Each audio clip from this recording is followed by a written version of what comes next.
Désolé, on a eu un petit souci technique, donc on était avec notre invité Ali Djoudi, président de l'ONG Riposte International. Je m'excuse que je pense qu'on a eu un petit souci technique, mais revenons donc par rapport à la question d'aujourd'hui, la journée internationale des victimes des disparitions forcées. Euh, j'ai, j'ai rappelé que que cette question est chère à vous, mais aussi à votre organisation d'Ali. Qu'est-ce que représente donc cette journée pour vous, Ali et Judy? Monsieur Nassab, tout d'abord, je m'incline devant le courage, la résistance, la pertinence et la fidélité du combat des mamans, des épouses, des enfants, des disparus. Parce que quand même, ça fait 33 ans depuis que cette guerre civile est déclenchée. Et à ce jour, le nombre n'a pas été déterminé. Pour certains, c'est 23 000, parce que c'est une véritable guerre civile qui a massacré comme 250 000, un quart d'un million d'Algériennes et Algériens, et l'exode de plus de 4 millions de citoyens de la région et nord. Et surtout 2 millions de malades mentaux, de citoyens qui ont des problèmes psychologiques.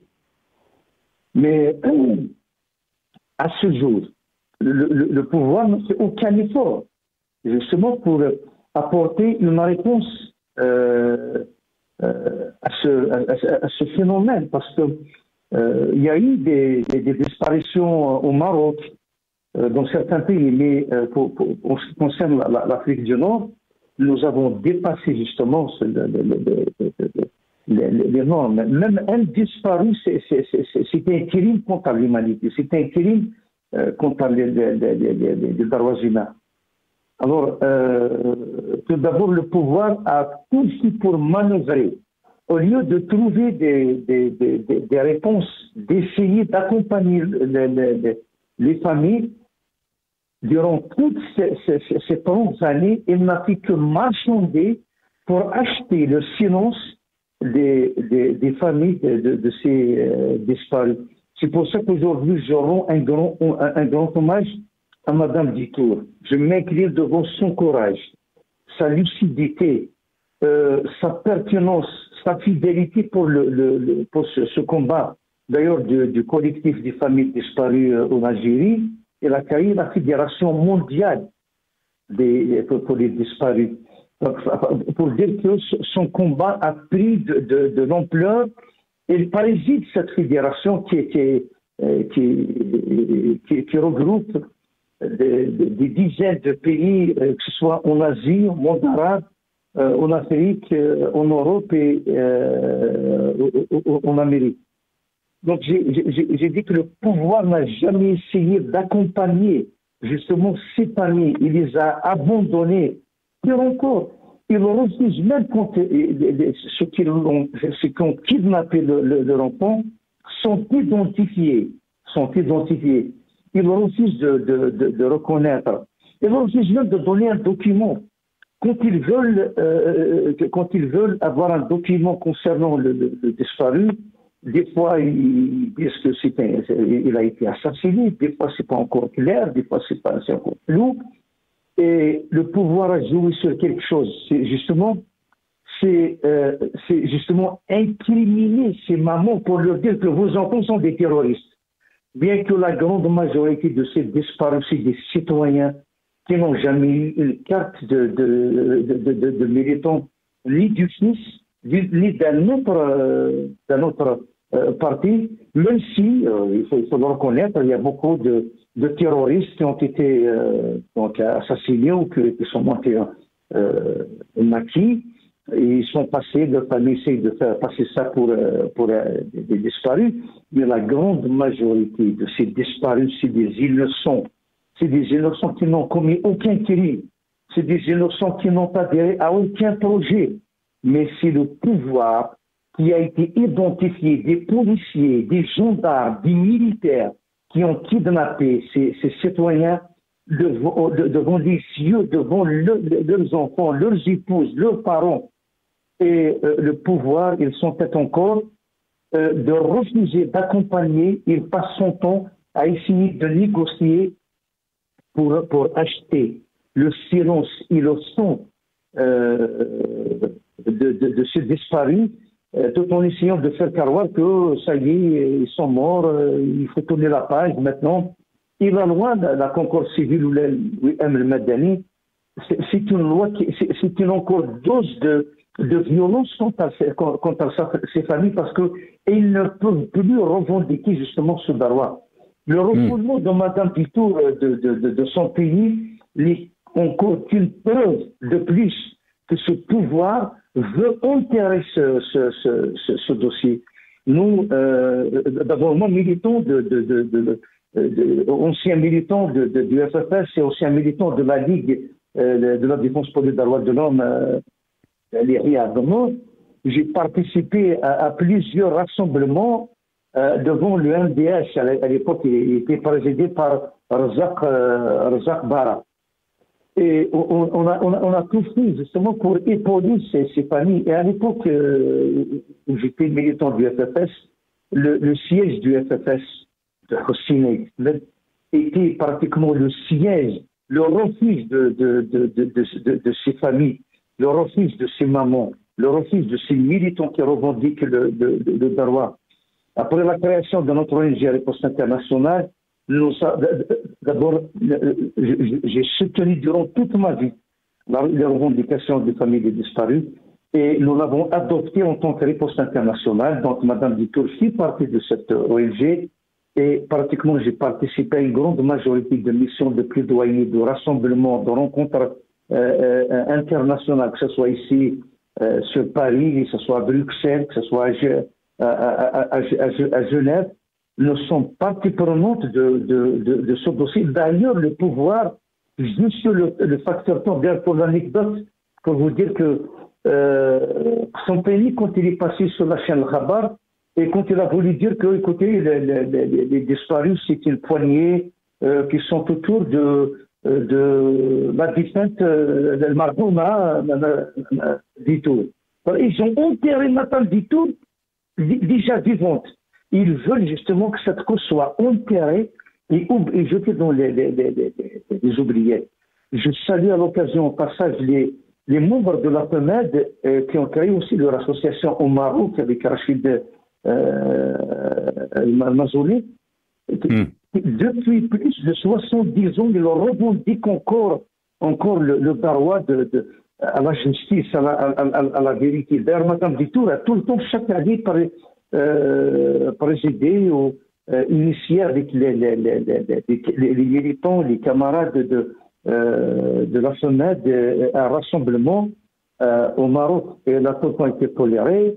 Il y a eu toujours du monde pour dire que Mme Ditour a été d'un apport exceptionnel, non seulement pour les familles de disparus algériennes, mais aussi pour les familles du Maroc et dans d'autres pays. Ce que je souhaite, c'est que les partis politiques adoptent justement, je salue au passage le parti du RCD, qui était l'un des premiers partis qui a soutenu, qui a envoyé un message de soutien à Mme Ditour, et qui a pratiquement repris le relais de ce que faisait à l'époque de FFS. Et donc, il a pris en charge, c'est à l'honneur du RCD. Mais moi, mon souhait, c'est que même les associations, au niveau de la municipalité, doivent justement prendre en charge ce dossier pour que la vérité connaîtra le jour et pour soutenir ces familles. Parce que les mamans sont en train de partir chaque jour. On voit sur le site de la FEMED et du CFDA qu'il y a des mamans qui disparaissent, qui décèdent avec un marasme, avec la douleur de la perte de leurs enfants. Et je salue aussi le Maghrébien qui a tout le temps soutenu cette cause. Et d'ailleurs, depuis mercredi, la FEMAD a initié une série d'activités. Nous avons participé au rassemblement de la place de la Bastille. Donc, il y a eu des gens, il y a eu des familles de disparus de l'Uruguay, de l'Espagne, du Liban, de la Syrie. Et puis, il y a eu une projection de film à l'Hôtel de Ville à Paris. Par la suite, et hier, c'était une grande rencontre académique avec des professeurs, des spécialistes sur les disparitions forcées. C'était au siège d'Amnesty International à Paris 19e. Et aujourd'hui, il y a eu un rassemblement à Place de la République. Alors, vive la vérité. Longue vie à Madame Dutour. Et une salutation à tous les camarades de la FIDH, de la Ligue de l'IDH, qui soutiennent avec les camarades de riposte, avec Madame Dutour, et avec le soutien aussi des citoyens de la population algérienne et des partis politiques qui défendent encore l'honneur du peuple algérien. Merci, Salam. Restez avec nous, Ali et Judy. Vous avez parlé de Nasser Al-Ditour, bien sûr, Nasser Al-Ditour qui est président du collectif des familles de disparus en Algérie, mais aussi porte-parole donc de la Fédération euro-méditerranéenne contre les disparitions forcées, ce qui est donc la FEMED. Je reviens à vous, Maître Issa Rahmoun. Yani, quand on voit ce déni du côté donc du pouvoir algérien, souvent les familles, les mamans parlent de justice et vérité, mais aussi ils font face donc à ce déni de cette situation, de leur souffrance, mais aussi de leur drame. Et quand on voit l'Algérie, l'évolution de notre pays depuis 2019 est une évolution qui est très inquiétante en termes des libertés, en termes de droits de l'homme. Est-ce qu'on peut espérer arriver un jour à connaître donc la vérité et la justice? Oui, tout à fait. Le déni de justice est précédé par le déni de vérité. Et le déni de vérité est précédé par le déni d'enquête. Parce que là, il s'agit d'un processus juridico-politique à la fois. Ali Judy avait dit que souvent les familles de disparus, les agents de sécurité de l'État disaient aux victimes de disparitions forcées que leurs enfants sont des terroristes. D'accord, on s'arrête là. S'il s'agit de terroristes, ou du moins des citoyens qui étaient dans des groupes, impliqués dans des groupes de subversion, ou dans des groupes terroristes, voilà. On va tout droit vers un autre type de responsabilité de l'État qui est des cas d'exécution sommaire. Et l'exécution sommaire, justement, est aussi un crime d'État, que l'État est responsable devant les agissements des services de sécurité. Maintenant, si on dit que c'est des actes isolés, c'est-à-dire que c'est des actes venant d'agents de sécurité qui ont agi de leur propre chef, des milliers de personnes ne peuvent pas être des actes isolés dont les agents de sécurité de l'État peuvent être responsables. Donc, il s'agit de plusieurs agents de l'État qui se sont rendus responsables d'un crime organisé. Et quand le crime est organisé, ça devient une opération terroriste. Donc, réellement, ce concept de terrorisme est applicable et opposable aux agents de l'État. Un chiffre aussi important, parce que quand on fait disparaître une personne, il faut au moins 5 personnes pour faire disparaître une seule personne. Parce qu'il y a une résistance qui est physique. qui est la légitime défense de la personne sujet de disparition forcée. Donc il faut 3 personnes pour le faire immobiliser. Il faut au moins une personne qui surveille, ou 2 personnes. Il faut un chauffeur, donc on est à 5-6 personnes. Donc il s'agit d'une opération, pas d'enlèvement, parce que c'est pas le concept qu'il faut, pas de kidnapping, c'est pas non plus le concept qu'il faut. Une opération de disparition forcée, organisée, orchestrée. S'il s'agit de terroristes, où est le procès? Parce que même les familles victimes de ce terroriste, s'il avait commis des actes terroristes, il faut qu'il se constitue en partie civile. Très bien. Il faut que le procès soit équitable, soit la publicité du procès, c'est au nom de la République algérienne, donc les jugements, les arrêts rendus par la justice, c'est au nom du peuple algérien.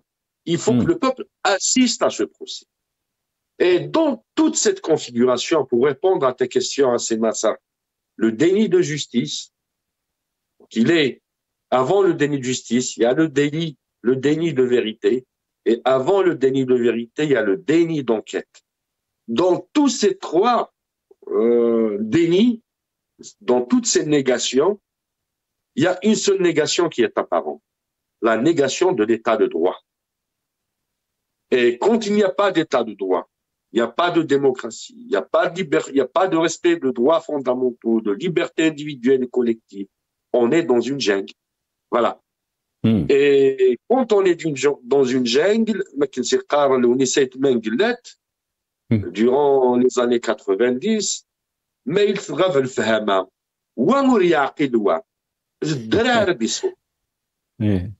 Absolument. Merci beaucoup, Maître Aïssa Rahmoun. Bien dit, Maître Aïssa Rahmoun. Allez, Judy, je m'excuse. Je vous ai dérangé aujourd'hui. En plus, vous êtes en famille, mais vous avez tenu aussi donc à être dans cette émission. Très rapidement, quand Maître Aïssa Rahmoun dit on est dans un déni donc d'un état de droit en Algérie, donc on est automatiquement donc dans une jungle, d'après ses propos, donc Maître Aïssa Rahmoun. Bien sûr, la situation est très critique quand on parle des libertés et des droits de l'homme en Algérie.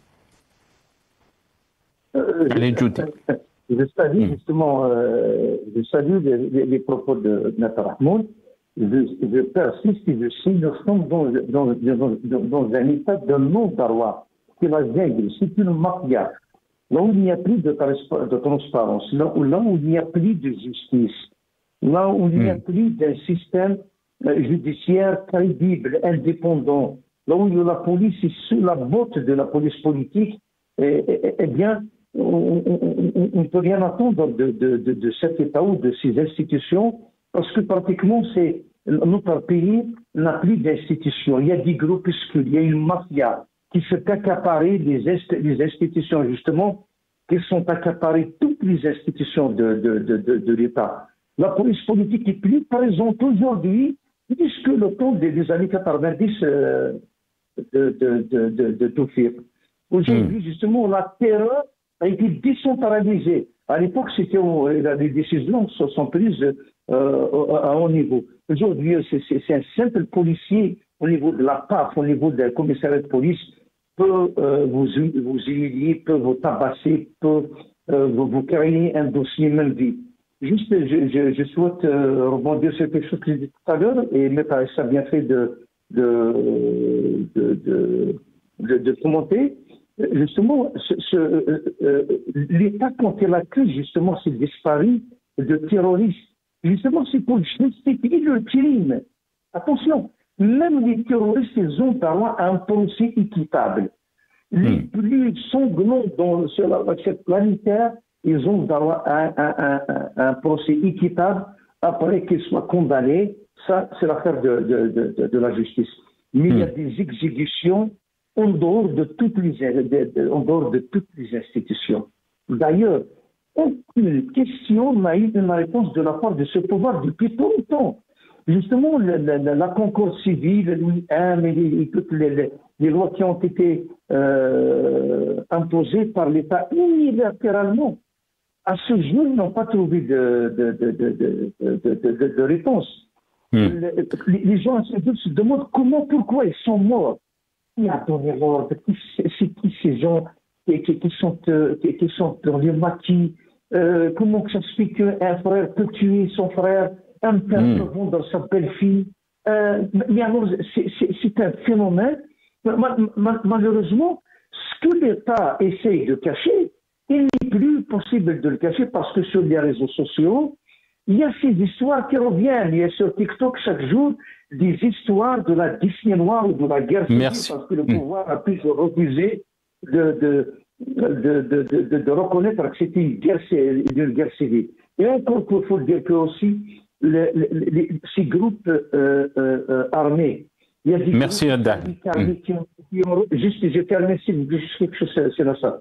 Les groupes islamiques armés, il y a aussi des groupes illicites créés par la police politique et des généraux ont été emprisonnés à cause de ces groupes illicites. Et merci aux téléspectateurs. Merci beaucoup, Abdali. Merci. Je m'excuse parce qu'on me dit qu'on a dépassé le temps de l'émission. Je vous remercie beaucoup, Abdali. Je rappelle que vous êtes président de l'ONG Riposte Internationale. Merci à Maître Issa Rahmoun, avocat vice-président de la FEDH, donc Fédération Internationale des Droits Humains.